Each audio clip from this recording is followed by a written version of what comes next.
Chapter 1. A Poem Unwritten. Georgia was no stranger to the familiar halls of her high school. Every morning, she walked in with a peculiar smile masking the weight of her thoughts, her mind a storm of stress and longing. Her solace was her notebook, a sanctuary where she penned poems of love and relationships, weaving emotions she had never truly experienced. It was a sweltering summer afternoon, and as the lectures dragged on, Georgia's mind wandered. When the final bell rang, she escaped to her favorite spot, a quiet bench under the shade of an old tree. This was her haven. Above her, the leaves swayed gently, while in the distance, a group of boys played football on the sun-drenched field. The players, shirtless under the sun, were alive with energy and laughter. Georgia's eyes flitted between the boys, noting their carefree spirits as her fingers itched to write. She thought about capturing this moment, a poem about untamed youth and fleeting summers. Just as the words began to form in her mind, the ball rolled toward her feet, pulling her out of her reverie. "Mate, toss the ball back," one of the boys shouted. Georgia ignored the voice, her attention returning to her notebook. Moments later, a shadow loomed over her, breaking her concentration. "Why didn't you give the ball?" A deep, slightly amused voice questioned. Startled, Georgia looked up. Her gaze met his. He had thick brows that framed his piercing brown eyes, a face glowing from the sunlight and sweat, and hair parted in soft curtains that clung to his damp forehead. His shirtless torso revealed defined abs glistening under the sun, and his lips, pink and inviting, curved into an easy smile. Georgia froze, unable to pull her gaze away. Her heart raced as her mind blurred. Stumbling over her words, she mumbled, "Oh, sorry, I didn't hear." The boy chuckled, his voice warm. "No worries. By the way, I'm Pat. What's your name?"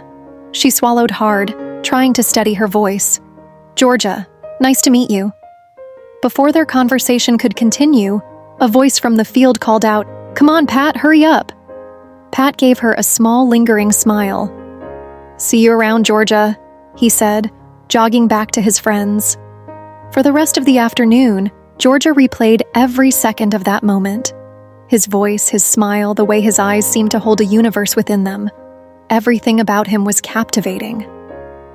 That night, as she lay in bed, she couldn't help but search his name on Instagram. She found his profile and hesitated for a long moment before sending him a follow request. But as the minutes stretched into a half hour, fear of rejection overwhelmed her, and she quickly canceled the request. Lying back on her pillow, she whispered to herself, "What's happening to me? Am I in love? No, Georgia, it's just a silly crush, right?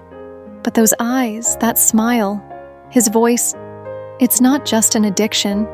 He's perfect. I need to talk to him." With those words echoing in her mind, she drifted into a restless sleep, her dreams filled with the memory of him.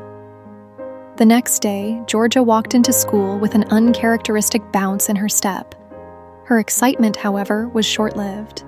In one of her classes, her teacher scolded her for unfinished homework, her frustration spilling out in front of the entire class.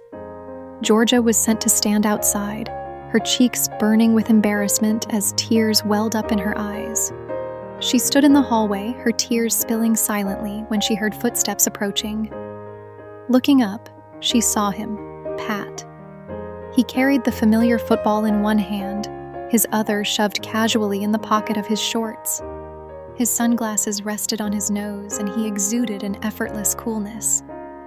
As he walked past her, he paused, turning back as recognition lit up his face. "Hey, Georgia, right?" he asked softly. Her surprise was evident as she quickly wiped her tears, trying to compose herself. But her emotions were too raw, and she couldn't stop crying. Pat stepped closer, concern replacing the playful energy he'd shown the day before. And then, just as the moment seemed to stretch infinitely, he said something that would change everything. To be continued. In Chapter 2.